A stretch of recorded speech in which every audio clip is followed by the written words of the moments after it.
లోకాసు వార్త 23:23. అయితే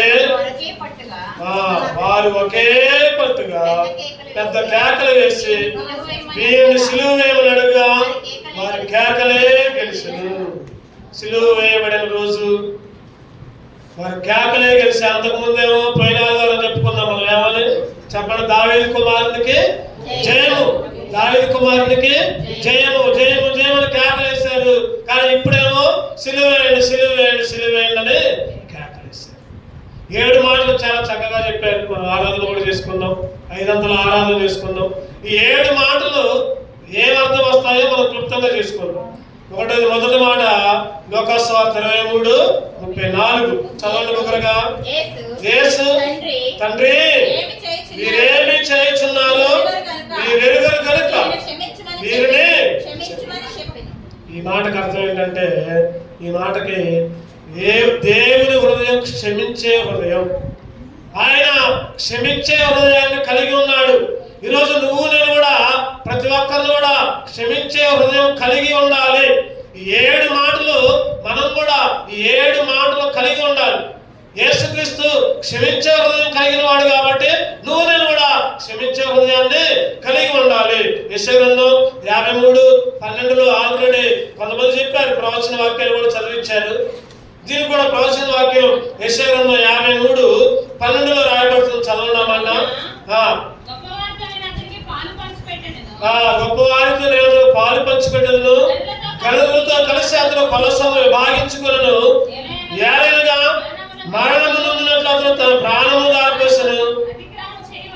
అతిక్రమం చేయవారిలో ఎంచబడిన వాడు ఆయనను, అనేకుల పాపను భరించుచు తిరుగుబాటు చేసిన వారిని గురించి విజ్ఞాపన వారి గురించి క్షమించడం అన్నమాట.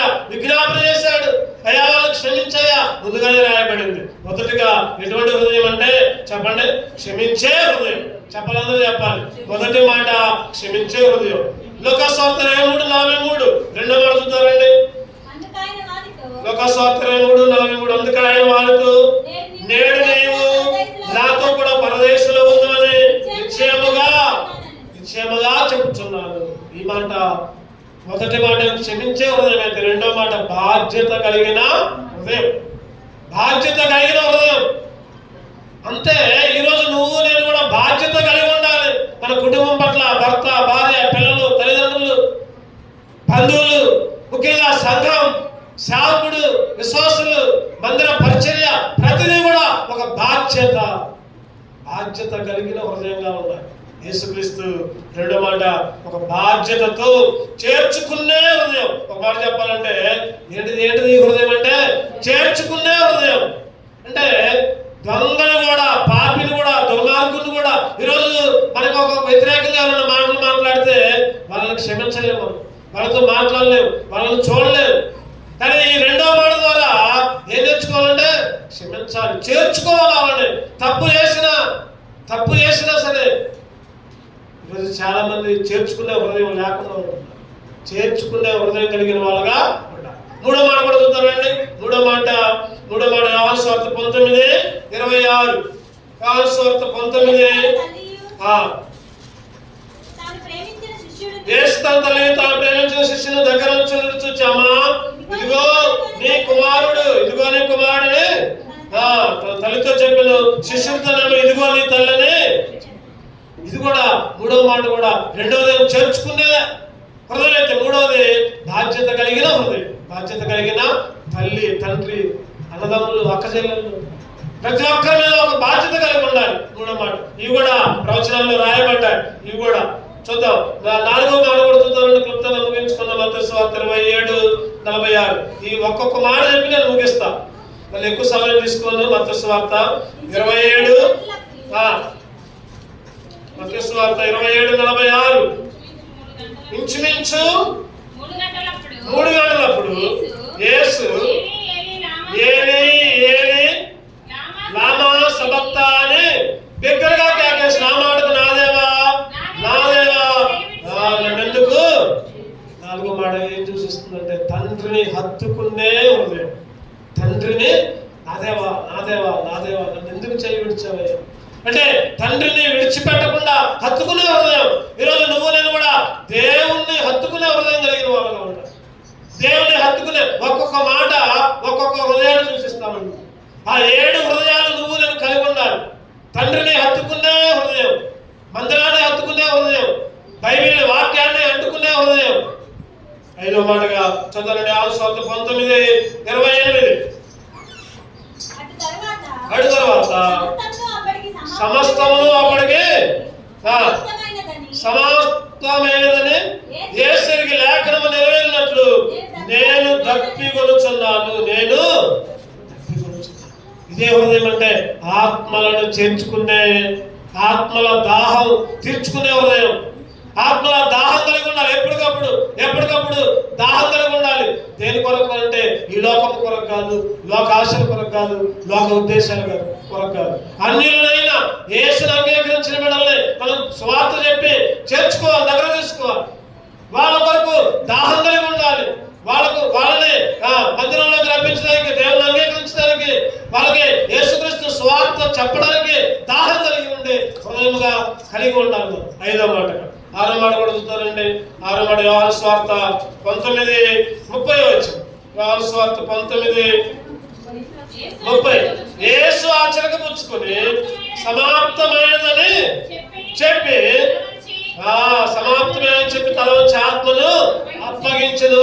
సమాప్తమైనది అంటే ఇది పనిని నెరవేర్చే హృదయం, అంటే అప్పచెప్పిన పనిని నెరవేర్చే హృదయం. ఈరోజు నువ్వు నేను కూడా ఎవరెవరికి ఏ పని అప్పచెప్తే ఆ పని చేయాల్సిందే, ఖచ్చితంగా చేయాల్సిందే. నేను కాదులే అని అనకూడదు.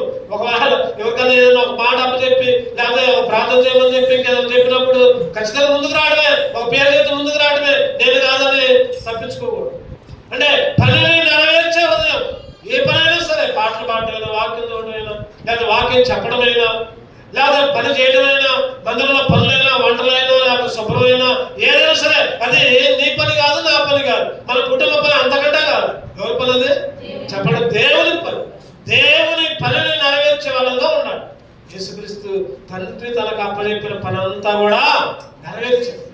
అంతా నెరవేర్చాడు. నా పని సమాప్తమైందన్నాడు.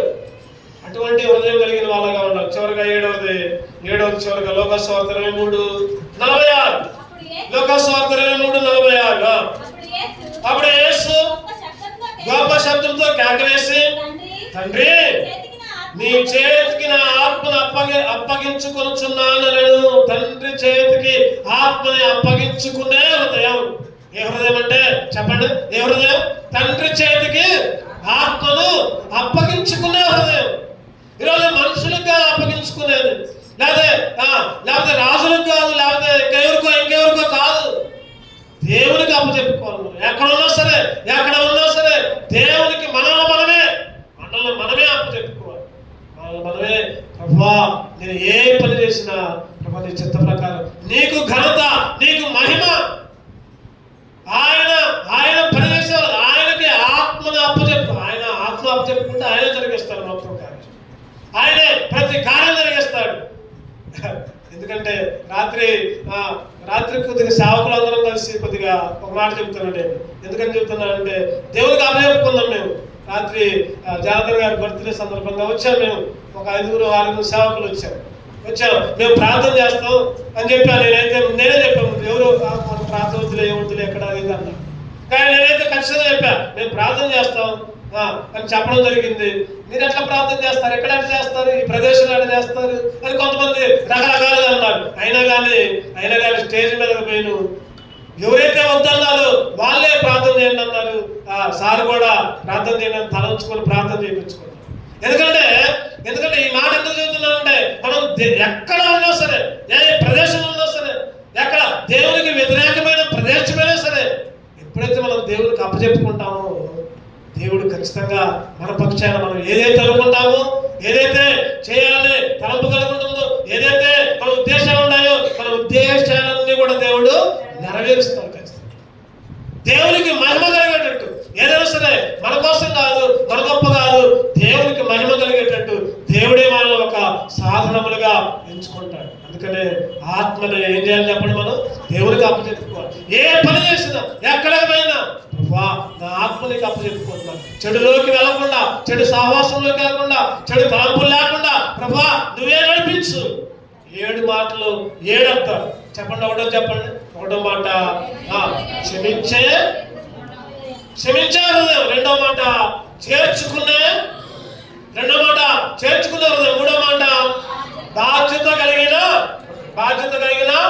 నాలుగో మాట అన్నాడు తండ్రిని హత్తుకునే హృదయం. 5వ మాట ఆత్మల దాహం. ఆత్మ ఎడల. 6వ మాట పనిని నెరవేర్చే హృదయం. 7వ మాట ఆత్మనే అప్పగించు. ఈ 7 రకాల మాటలు, 7 రకాల హృదయాలను ఎప్పుడైతే కలిగి ఉంటామో సరి చేసుకోవాలి. ఇటువంటి హృదయం కలిగే బిడ్డగా నన్ను సిద్ధపరిచాయా అని సరి చేసుకోవాలి. ఇప్పుడు దాకా ఉంటే మంచిదే, లేకపోతే ఈ రోజైనా 7 రకాల హృదయాలు నాకు అనుగ్రహించాయా. 2 కళ్ళు మూసుకుందాం, ఒక్క నిమిషం ప్రార్థన చేసుకుందాం. కళ్ళు మూసుకుందాం, ప్రార్థన చేసుకుందాం.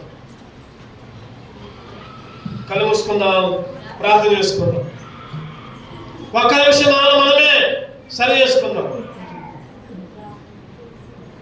ఒక్క నిమిషం మనమే సరి చేసుకుందాం. ప్రభా నాకు క్షమించే హృదయాన్ని అందరూ అడుగుదాం దేవుడు. ప్రభా హృదయపూర్వకంగా ఒక్క నిమిషమే. ఇంకా ఒకటి కూడా కావాలంటే 12:55 అంటే నేను చాలా క్లుప్తంగా చెప్పాను. 1 గంట లోపల ముగించుకోవాలి. ప్రభా నాకు క్షమించే హృదయమే. అందరూ కూడా హృదయపూర్వకంగా దేవుడు అడగండి. క్షమించే హృదయమే అయ్యా ప్రభా. అందరినీ చేర్చుకునే హృదయమే అయ్యా నాకు. ప్రభా ఏ ఒక్కరిని తృణీకరించకుండా, ఏ ఒక్కరి మీద నాకు పగ లేకుండా అందరిని చేర్చుకునే హృదయమే అయ్యా ప్రభా. ఒక బాధ్యత కలిగిన హృదయంగా ప్రభా నేను ఉండేటట్టు చేయ్యా. ఏదైనా ఒక బాధ్యతగా మందిర విషయంలో కానీ, కుటుంబ విషయంలో కానీ, పిల్లల విషయంలో కానీ, చదువుల విషయంలో కానీ ఏదైనా సరే ముఖ్యంగా దేవుని మందిరంలో, దేవుని పనుల్లో ఒక బాధ్యత కలిగిన హృదయంగా నన్ను సిద్ధపరచయ్యా. అడుగుదాం దేవుని. ప్రభా అంత మాత్రం కాదు నాయన ప్రభా, నిన్ను హత్తుకునే హృదయాన్ని అయ్యా ప్రభా. నిన్ను ఎడవకుండా ప్రభా నిన్ను హత్తుకునే హృదయాన్ని అయ్యా. హత్తుకునే హృదయం, నీతో అంటగట్టబడే హృదయాన్ని ప్రభా, నిన్ను ఆనుకునే హృదయాన్ని ప్రభా. ఆత్మ ఎడల దాహము కలిగిన బిడ్డగా, దాహము కలిగిన హృదయం సిద్ధపరచు నాయన ప్రభా. నీ పనిని నెరవేర్చే బిడ్డగా నన్ను ఉంచు. ఉంచు నాయన ప్రభా. చివరగా నా హృదయాన్ని అప్పగించుకునే ప్రభా హృదయంలో ఉంచు. నా ఆత్మని, నా హృదయాన్ని ప్రభా, నా ఆత్మని నీకే, ఇంకెవరికి కాదు నాయన, ఇంకెవరికి కాదు.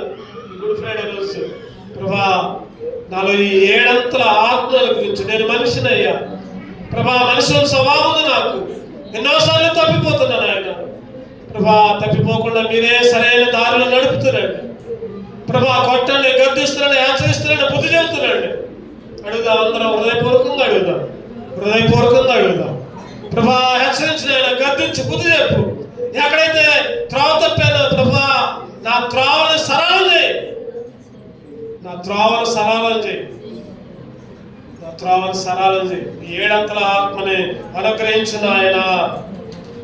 దోషము చేసి తినేనే గదా, మోసములో బ్రతికిన నేనే గదా. దోషము చేసి తినేనే గదా, మోసములో బ్రతికిన నేనే గదా.